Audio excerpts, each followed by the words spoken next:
Hello and welcome to the CompTIA Cybersecurity Analyst, CySA Plus, Certification Study Guide. In this video, we will discuss Chapter 7 Scenario. Please like, subscribe, and leave a comment. Complacency is one of the most dangerous attitudes to have. This is a mindset of feeling self-satisfaction that is accompanied by an unawareness of actual dangers or deficiencies.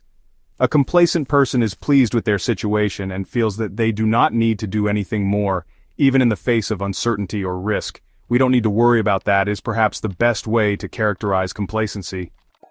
There are numerous examples of an attitude of complacency resulting in serious repercussions. In 1988, the supermarket chain Kroger was the #1 grocery retailer in the United States. Then Walmart announced that it was entering the business by selling groceries in its stores. Instead of examining its business practices and developing a strategy to counteract Walmart's decision, Kroger's management said, "We don't need to worry about that," and assumed that Walmart would never succeed in the grocery retail business as Kroger had. However, their complacency led to an opening for Walmart to thrive. Today, Walmart generates about 60% of its total revenue from selling food and consumables and commands 1/4 of all grocery sales in the United States. Kroger is now in a distant second place. Complacency is also responsible for an untold number of cybersecurity vulnerabilities. Because software and hardware developers had an attitude of "we don't need to worry about that," it has opened the door for threat actors to thrive.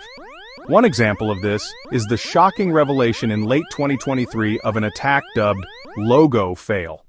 When a computer first boots up, a logo of the hardware vendor is displayed on the screen, such as Dell, Asus, or B-Link. The code that displays this logo is known as an image parser. Some image parsers even allow users to create their own custom logos to appear when booting up. However, these image parsers have numerous vulnerabilities that can be exploited by an attacker.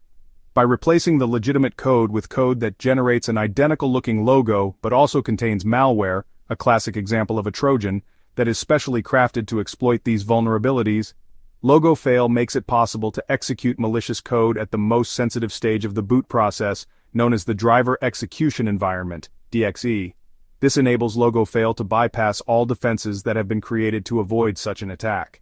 By executing code in the early DXE stage, when most of the system initialization is performed, logo fail bypasses security defenses such as secure boot and the hardware-based verified boot mechanisms, Intel Boot Guard, AMD hardware validated boot, and ARM Trust Zone-based secure boot. Because logo fail executes its malicious code before the main operating system, OS, has even started, then all OS-based defenses are also bypassed. And since the malware code is stored in the firmware and not on the local hard drive, no anti-malware or endpoint protection software can detect it. In the words of the security researchers who discovered logo fail, once malware code execution is achieved during the DXE stage, it's game over for any and all current security defenses on the device.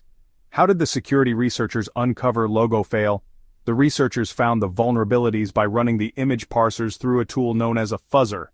Fuzzers are designed to identify programming bugs by repeatedly executing small parts of code with small variations in the input each time. Whenever a crash of the code occurs, the fuzzer notes the memory address along with the input that triggered it. Further analysis using other tools enables researchers to isolate and identify a potential vulnerability. Using fuzzers, the security researchers behind logo fail identified 24 vulnerabilities, 13 of which they believe are exploitable by threat actors. But if the security researchers were able to find vulnerabilities using fuzzers, why didn't the developers discover them? The security researchers concluded, "The results from our fuzzing campaign unequivocally say that none of these image parsers were ever tested." Evidently, the developers were complacent. Because logo fail allows infections that are impossible to detect or remove using current defense mechanisms, users should install Unified Extensible Firmware Interface, UEFI security updates distributed by the manufacturer of the device or of the motherboard inside it. It is also recommended when possible to configure UEFIs to use multiple layers of defenses. Besides using Secure Boot, this includes both Intel Boot Guard and, when available, Intel BIOS Guard. There are similar additional defenses available for devices running AMD or ARM central processing units. Because the image parser vulnerabilities exploited by logo fail reside in the UEFI, smartphones and other devices that rely on alternative boot mechanisms are not affected. Apple computers are also not impacted because their image files are hard-coded into the UEFI, making it impossible to swap the legitimate one for a malicious lookalike. Also, many devices sold by Dell are not directly exploitable because they too do not permit logo customization.